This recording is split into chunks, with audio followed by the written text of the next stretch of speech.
ಭಾರತ ಮತ್ತು ಪಾಕಿಸ್ತಾನದ ನಡುವೆ ನಾನೇ ಕದನ ವಿರಾಮ ಒಪ್ಪಂದ ಮಾಡಿಸಿದ್ದು ಎಂದು ವಿಶ್ವದ ಮುಂದೆ ಬಡ್ಡಾಯಿ ಕೊಚ್ಚುತ್ತಿದ್ದ ಅಮೆರಿಕದ ಅಧ್ಯಕ್ಷ ಡೊನಾಲ್ಡ್ ಟ್ರಂಪ್ ಅವರಿಗೆ ಪ್ರಧಾನಮಂತ್ರಿ ನರೇಂದ್ರ ಮೋದಿ ಅವರು ವಾಸ್ತವತೆಯ ಪರಿಚಯ ಮಾಡಿಸಿದ್ದಾರೆ.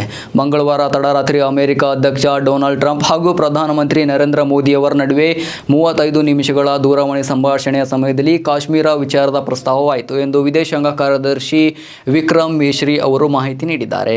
ಮಾತುಕತೆ ವೇಳೆ ಪ್ರಧಾನಿ ಮೋದಿಯವರು ಭಾರತ ಭಯೋತ್ಪಾದನಾ ವಿರುದ್ಧ ಕ್ರಮಗಳ ಬಗ್ಗೆ, ವಿಶೇಷವಾಗಿ ಆಪರೇಷನ್ ಸಿಂಧೂರ್ ಬಗ್ಗೆ ಟ್ರಂಪ್ ಬಳಿ ವಿವರವಾಗಿ ಚರ್ಚಿಸಿದರು ಎಂದು ಹೇಳಿದ್ದಾರೆ.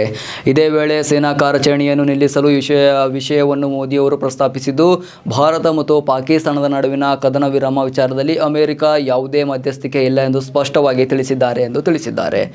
G7 ಶೃಂಗಸಭೆಯ ಹೊರತಾಗಿ ಪ್ರಧಾನಿ ಮೋದಿ ಮತ್ತು ಅಧ್ಯಕ್ಷ ಟ್ರಂಪ್ ಭೇಟಿಯಾಗಬೇಕಾಗಿತ್ತು. ಆದರೆ ಅಧ್ಯಕ್ಷ ಟ್ರಂಪ್ ಅವರು ಅಮೆರಿಕಕ್ಕೆ ಬೇಗನೆ ಹಿಂತಿರುಗಬೇಕಾಯಿತು. ಇದರಿಂದಾಗಿ ಈ ಸಭೆ ನಡೆಯಲು ಸಾಧ್ಯವಾಗಲಿಲ್ಲ. ನಂತರ ಅಧ್ಯಕ್ಷ ಟ್ರಂಪ್ ಅವರ ಕೋರಿಕೆಯ ಮೇರೆಗೆ ಉಭಯ ರಾಷ್ಟ್ರಗಳ ನಾಯಕರು ಇಂದು ದೂರವಾಣಿ ಮೂಲಕ ಮಾತನಾಡಿದರು. ಈ ಸಂಭಾಷಣೆಯ ಸುಮಾರು 35 ನಿಮಿಷಗಳ ಕಾಲ ನಡೆಯಿತು. ಇದರಲ್ಲಿ ಪಹಲ್ಗಾಮ್ ಭಯೋತ್ಪಾದಕ ದಾಳಿ, ಆಪರೇಷನ್ ಸಿಂಧೂರ್ ಮತ್ತು ನಂತರದ ಭಾರತ-ಪಾಕಿಸ್ತಾನ ಉದ್ವಿಗ್ನತೆಯನ್ನು ವಿವರವಾಗಿ ಚರ್ಚಿಸಲಾಯಿತು. ಏಪ್ರಿಲ್ 22ರ ನಂತರ ಭಾರತವು ಭಯೋತ್ಪಾದನೆಯ ವಿರುದ್ಧ ಕ್ರಮ ಕೈಗೊಳ್ಳುವ ತನ್ನ ದೃಢ ನಿಶ್ಚಯದ ಬಗ್ಗೆ ಇಡೀ ಜಗತ್ತಿಗೆ ತಿಳಿಸಿದೆ ಎಂದು ಪ್ರಧಾನಿ ಮೋದಿ ಅಧ್ಯಕ್ಷ ಟ್ರಂಪ್ ಅವರಿಗೆ ಸ್ಪಷ್ಟವಾಗಿ ಹೇಳಿದ್ದಾರೆ. ಜಮ್ಮು ಮತ್ತು ಕಾಶ್ಮೀರ ವಿವಾದಕ್ಕೆ ಸಂಬಂಧಿಸಿದಂತೆ ಭಾರತ ಎಂದಿಗೂ ಮೂರನೇ ಶಕ್ತಿಯ ಮಧ್ಯಸ್ಥಿಕೆ ಕೇಳಿಲ್ಲ, ಮುಂದೆಯೂ ಕೇಳುವುದಿಲ್ಲ ಎಂದು ತಿಳಿಸಿದ್ದಾರೆ ಎಂದು ಮಿಶ್ರಿ ಅವರು ತಿಳಿಸಿದ್ದಾರೆ.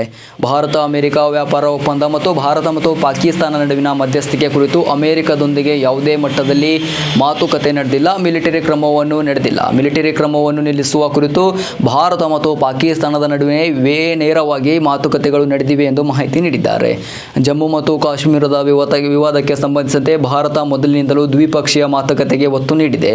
ಇದರಲ್ಲಿ ಮೂರನೇ ಶಕ್ತಿಯ ಮಧ್ಯಸ್ಥಿಕೆಯನ್ನು ಭಾರತ ಎಂದಿಗೂ ಒಪ್ಪಿಕೊಂಡಿಲ್ಲ ಎಂದು ಒಪ್ಪಂದವೂ ಇಲ್ಲ. ಈ ಪ್ರಾದೇಶಿಕ ವಿವಾದ ಬಗೆಹರಿಸಲು ಮೂರನೇ ಶಕ್ತಿಯ ಅವಶ್ಯಕತೆಯೇ ಇಲ್ಲ ಎಂಬುದು ಭಾರತದ ದೃಢವಾದ ನಿಲುವು ಎಂದು ಪ್ರಧಾನಿ ಮೋದಿ ಅವರು ಅಮೆರಿಕದ ಅಧ್ಯಕ್ಷ ಡೊನಾಲ್ಡ್ ಟ್ರಂಪ್ ಅವರಿಗೆ ಸ್ಪಷ್ಟವಾಗಿ ಹೇಳಿದ್ದಾರೆ. ಪ್ರಧಾನಿ ಮೋದಿ ಅವರ ಮಾತನ್ನು ಮೌನವಾಗಿ ಆಲಿಸಿದ ಡೊನಾಲ್ಡ್ ಟ್ರಂಪ್ ಅವರು ಈ ವಿಚಾರವಾಗಿ ಭಾರತ ಅಭಿಪ್ರಾಯಕ್ಕೆ ಸಹಮತಿ ಇದೆ ಎಂದು ಹೇಳಿದ್ದಾಗಿ ಮೂಲಗಳು ಖಚಿತಪಡಿಸಿವೆ. ಪಹಲ್ಗಾಮ್ ಭಯೋತ್ಪಾದಕ ದಾಳಿಗೆ ಪ್ರತಿಯಾಗಿ ಭಾರತ ಆಪರೇಷನ್ ಸಿಂಧೂರ್ ಹೆಸರಿನ ಸೇನಾ ಕಾರ್ಯಾಚರಣೆಯನ್ನು ಕೈಗೊಂಡಿತು. ಪಾಕಿಸ್ತಾನ ಮತ್ತು ಪಾಕ್ ಆಕ್ರಮಿತ ಕಾಶ್ಮೀರದಲ್ಲಿದ್ದ ಸುಮಾರು 9 ಭಯೋತ್ಪಾದಕ ಶಿಬಿರಗಳನ್ನು ಗುರಿಯಾಗಿಸಿಕೊಂಡು ಕ್ಷಿಪಣಿ ದಾಳಿ ನಡೆಸಿತ್ತು. ಇದರಿಂದಾಗಿ ಪಾಕಿಸ್ತಾನ ಭಾರೀ ಹಾನಿ ಎದುರಿಸುವಂತಾಗಿತ್ತು. ಬಳಿಕ ಪಾಕಿಸ್ತಾನ ಕೂಡಲೇ ಕದನ ವಿರಾಮ ಒಪ್ಪಂದಕ್ಕೆ ಭಾರತಕ್ಕೆ ಮನವಿ ಮಾಡಿತ್ತು. ಆದರೆ ಅಮೆರಿಕ ಅಧ್ಯಕ್ಷ ಡೊನಾಲ್ಡ್ ಟ್ರಂಪ್ ಮಾತ್ರ ತಮ್ಮಿಂದಲೇ ಭಾರತ ಹಾಗೂ ಪಾಕಿಸ್ತಾನದ ನಡುವೆ ಕದನ ವಿರಾಮ ಒಪ್ಪಂದವಾಗಿದೆ ಎಂದು ಹೇಳುತ್ತಿದ್ದರು. ಟ್ರಂಪ್ ಅವರ ಈ ಹೇಳಿಕೆಯನ್ನು ಭಾರತ ನಿರಾಕರಿಸಿತು. ಭಾರತದ ವಿದೇಶಾಂಗ ಸಚಿವ ಡಾಕ್ಟರ್ ಎಸ್ ಜೈಶಂಕರ್ ಕೂಡ ಅಮೆರಿಕ ಮಧ್ಯಸ್ಥಿಕೆ ವಾದವನ್ನು ನಿರಾಕರಿಸಿದರು. ಆದರೆ ಮೋದಿ ಅವರು ಮೌನ ಕುರಿತು ವಿರೋಧ ಪಕ್ಷಗಳ ನಾಯಕರು ಟೀಕೆ ಮಾಡುತ್ತಿದ್ದರು.